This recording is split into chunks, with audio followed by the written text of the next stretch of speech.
Hello, this film is going to be all about cutting.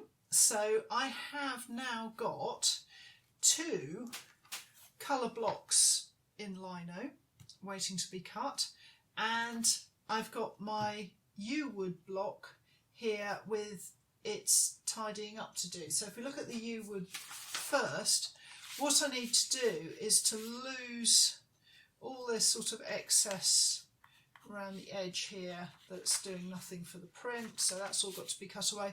And also I need to refine this bit here, so that I thought about having edges are a tricky thing in prints where there's a lot of white space, which there is in this print. There's no sky, there's no foreground.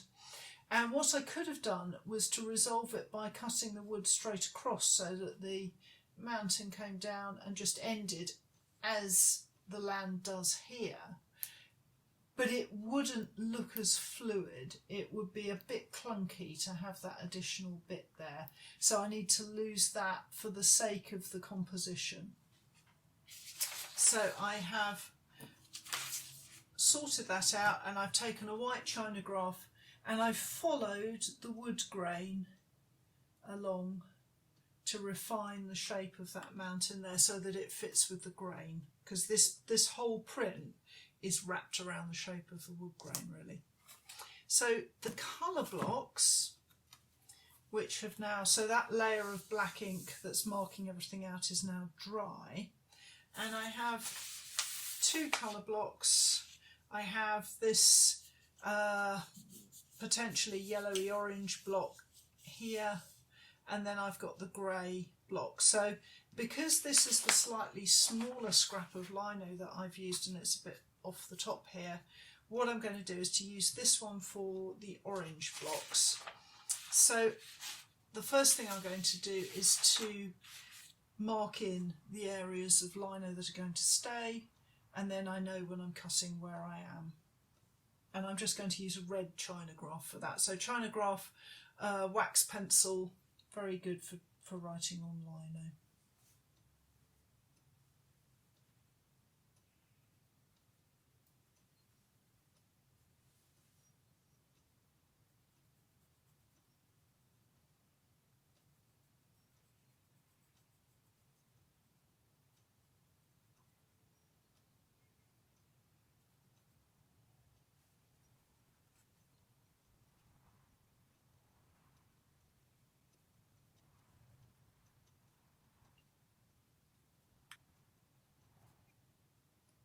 Okay, so I think that's everything marked out that I wanted. You have to think a little bit hard because it's of course from reverse, but now I've mapped that out, that's absolutely fine. But before I get on to that, I need to cut this block. Now, I have shown cutting wood for the Japanese woodblock series that I've done, and I have cut the wood as is traditional for Japanese woodblock, using a hangito knife in the fist to cut the outline. That's not necessary here because I'm going to be printing this Western style with a roller.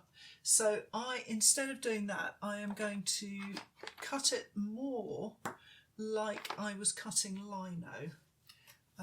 So I'm going to start with a U gouge, and I'm just going to start seeing how it responds to that wood. So the wood is actually quite accommodating. Let me just find.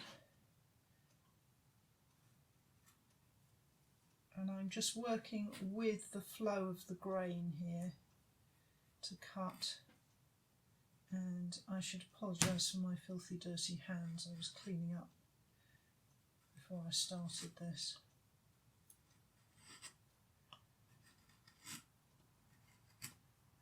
There's something quite pleasingly sculptural about cutting wood. So as I'm cutting, what I'm doing is the white is the lino, and I'm going to clean right up, get rid of all this stuff up to the line, but I'm going to leave just a little bit of wiggle room because I will do a proof print and see. Now I don't mind these islands here and these little spits of land. I'm not bothered about the wood grain printing on those because it will be hidden. So I'm just going to ignore those. So now I'm coming across the grain, so the wood is slightly less accommodating, but it's not that terrible.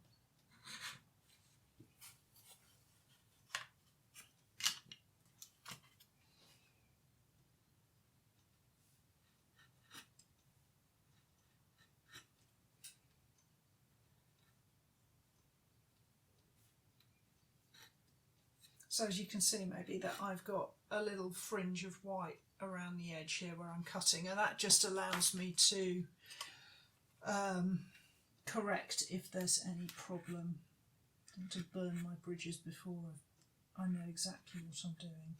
So I'll take a test print and I'll show you that in another episode, just refining things. I mean, the fact is that with a multi-block print, it's a lot of checking and testing and refining and getting it all right. But once it's all right, then it's good to print and you can just get on with the printing, which is a very different approach from making a reduction print, where it's a constant thinking and developing process as the print is created.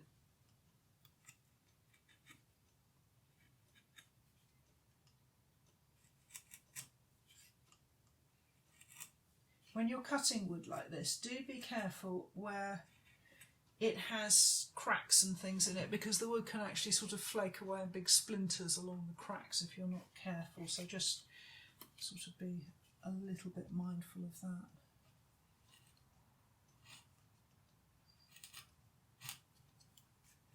So now I've cleared this little section out, I can go back with a bigger tool and just take away.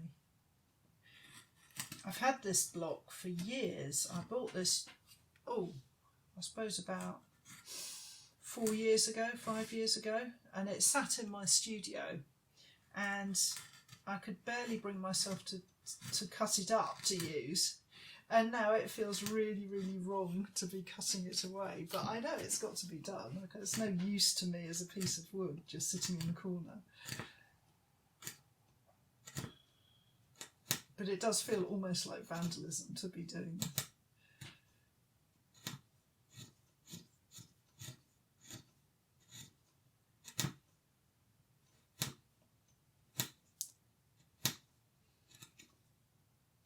But if you remember, this is its second life. It's already been in a print. So I've certainly used it to the best of my ability.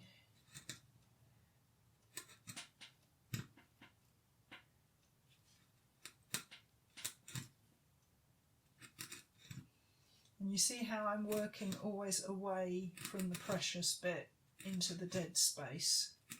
So if anything's going to lift off and chip or anything like that, it's going to chip away from the important part.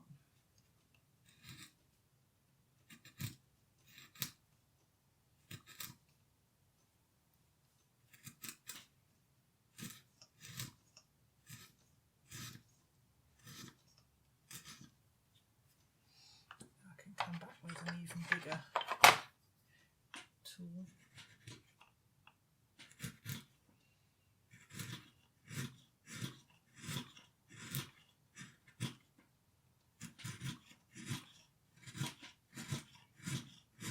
Really is a beautiful piece of wood.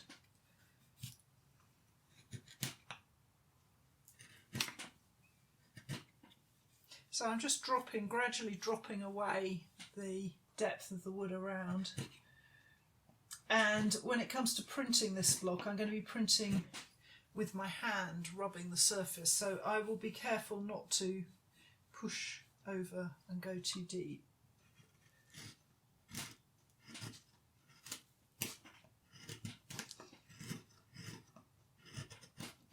But somehow it feels quite appropriate to be hand printing this because it is such a tactile and lovely printing block.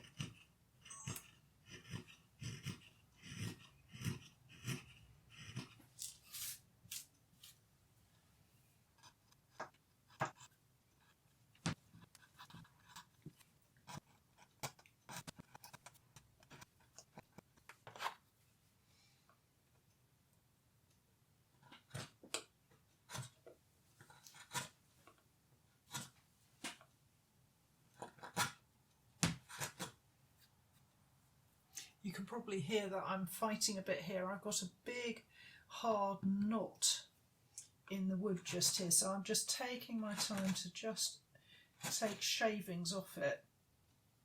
I'd rather just take it out in little stages than I could get a hammer and start smacking at it, but this block it's full of splits and things. I'd rather just do it slowly and not risk anything going wrong.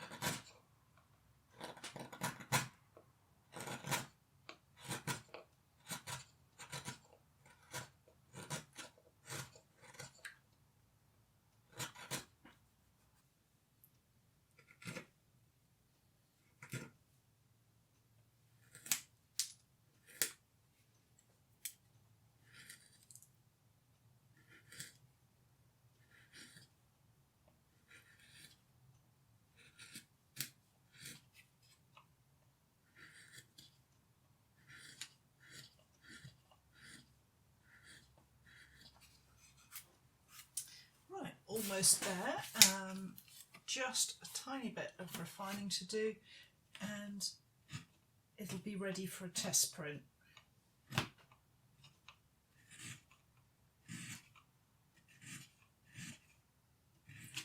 So you can see I've left a white line around the edge, and that's the overlap, so I've got a little bit of give and take. And that will probably be completely concealed by the outline block. What I'm concerned about is that I don't have any wood grain printing in clean white areas, because kind of the whole point of this print is that a lot of it is just pristine, clean paper. So I need now to do the colour block, and that's back on more familiar ground. So this is my standard practice. I throw everything on the floor, and then at the end of the day I have a massive sweeping up.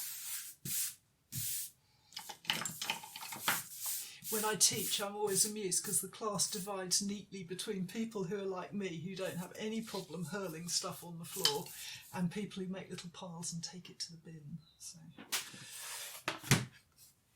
Right, so this one I've coloured in the areas I'm going to keep. And again, I'm going to make sure that there's a bit of breathing space around those areas.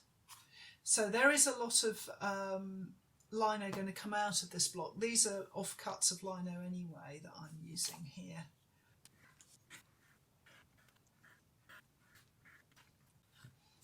And Ben's just had a go at sharpening my tools, so they're working really beautifully at the moment. He's a better sharpener than I am. I can do it, but he does a much better job.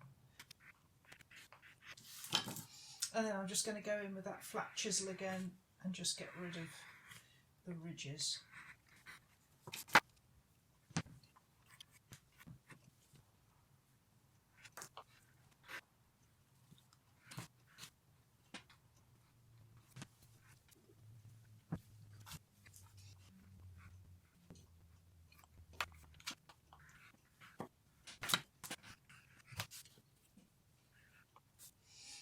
I'm just checking periodically here to see if I want more. I think I might change my plan here and just have that bit left as well. I might take it out later, but adding it in now just gives me the option to decide later. So I do make changes all the time when I'm working.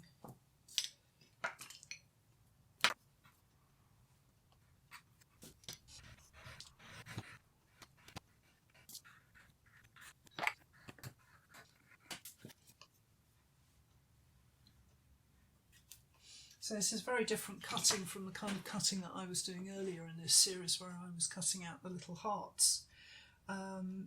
It's much more roughing out at this stage, and I might go back in.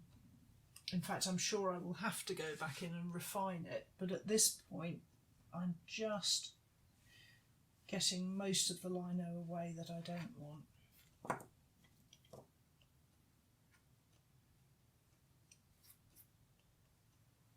Also worth remembering that the lino, the black line block printed on the lino, is going to be a lot clumsier than the black line block when it's printed on the paper, because the paper has some absorbency and it doesn't sort of squelch onto the paper in the same way as it does onto the lino. So the line block is going to look different when I come to print from how it looks here.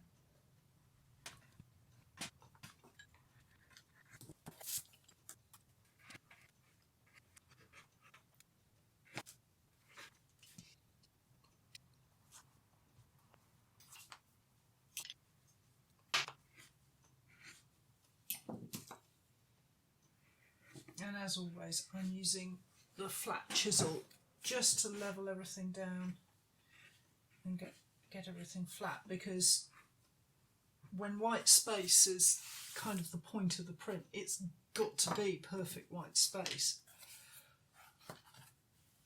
So I don't want any chatter, any pickup happening.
Just wondering about this little bit here.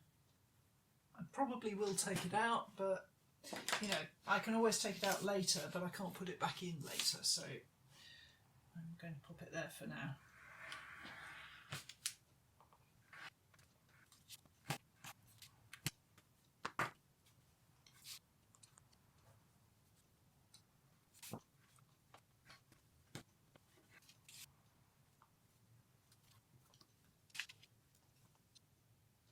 When you do stuff like this, you have to get your head around, of course, when you look at the reference picture, it's the reverse of what you're working on. And it's surprisingly easy to forget that. So just be careful and bear that in mind. If it really bothers you, then it's probably worth printing onto tracing paper so that you can actually flip the drawing around to keep checking where you're going. So when I finish cutting this block, I then am going to do exactly the same thing with the grey block where all the stones are.